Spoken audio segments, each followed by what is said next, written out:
जब 19 रमजान को मस्जिद कूफा में इमाम अली अलैहिस्सलाम की अजान गूंजने लगी तो पूरी कायनात में सोग बर्पा हो गया। जरिंद परिंद जिन्नात चीखने लगे और हजरत जिब्राइल अलैहिस्सलाम तमाम इंसानों से कहने लगे कि ऐ इंसानों, आज आखिरी मर्तबा अली की आवाज में अजान सुन लो। मौला अली अलैहिस्सलाम अजान दे के मुसल्ला इबादत पे आए, अल्लाह की इबादत कर रहे थे। जैसे ही आपने सजदा किया तो अब्दुर्रहमान इब्ने मुलजिम जहर से डूबी हुई तलवार इमाम अली अलैहिस्सलाम के सर पे दे मारता है। बस मस्जिद कूफा में कयामत बर्पा हो गई।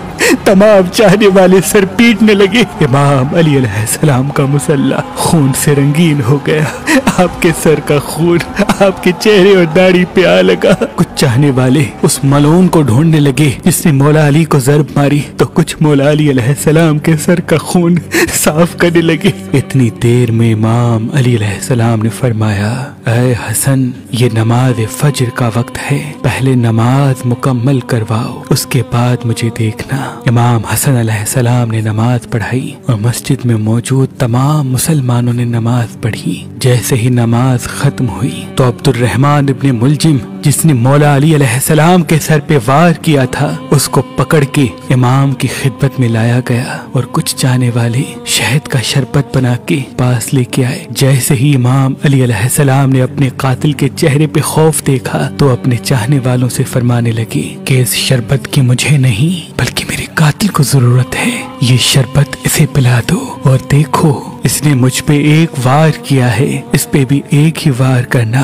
और अगर ये जिंदा बच जाए तो उसे आजाद कर देना। देखो, अगर ये उस वार से मर जाए तो इसके जिस्म के आज़ा न काटना, क्योंकि मैंने अल्लाह के रसूल से सुना कि अल्लाह के नजदीक सबसे बदतरीन इंसान वो है जो मरे हुए इंसान के जिस्म के हिस्से काटता है। बस आप ये फरमाने लगे और तमाम चाहने वाले आपके अदलो इंसाफ को देख के रोने लगे। फिर आप फरमाते हैं, हसन, हुसैन, अब्बास, चलो मुझे अपने घर लेके चलो। आप अपने बेटों के सहारे से जैसे ही घर के करीब पहुंचते हैं तो फरमाते हैं, अब्बास, सब चाहने वालों को कहो कि वापस अपने घर चले जाएं। तो किसी ने अर्ज किया, या अमीरुल मोमिनीन, ये सब आपके चाहने वाले हैं, इस हालत में आपको कैसे छोड़ के चले जाएं? इमाम अली अलैहिस्सलाम ने फरमाया, क्योंकि मेरे ज़रबत की खबर मुझसे पहले मेरे घर पहुंच चुकी है और मेरी बेटियां जोर जोर से रो रही है।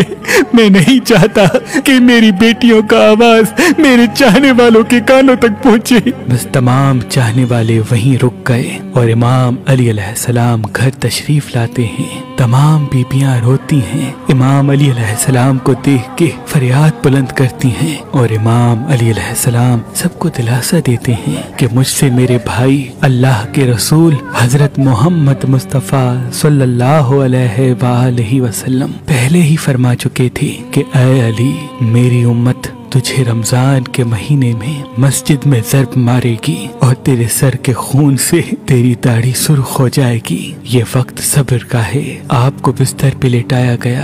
तारीख ने लिखा, जैसे ही तबीब ने इमाम अली अलैहिस्सलाम को देखा तो वो चीख के रोने लगा और फरमाने लगा कि वो ज़र्ब जहर में डूबी हुई थी और जहर मौला अली के पूरे जिस्म में फैल चुका है।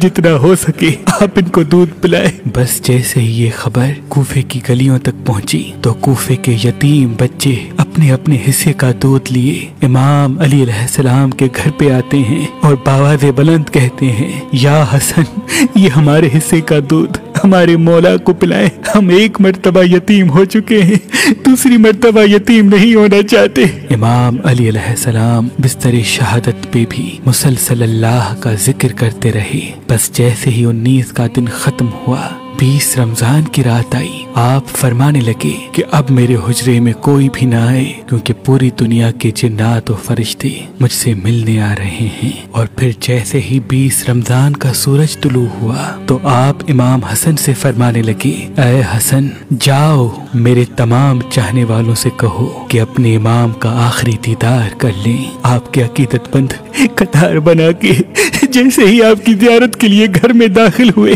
तो देखा कि जहर फैलने की वजह से आपका चेहरा पूरा जर्द हो चुका है।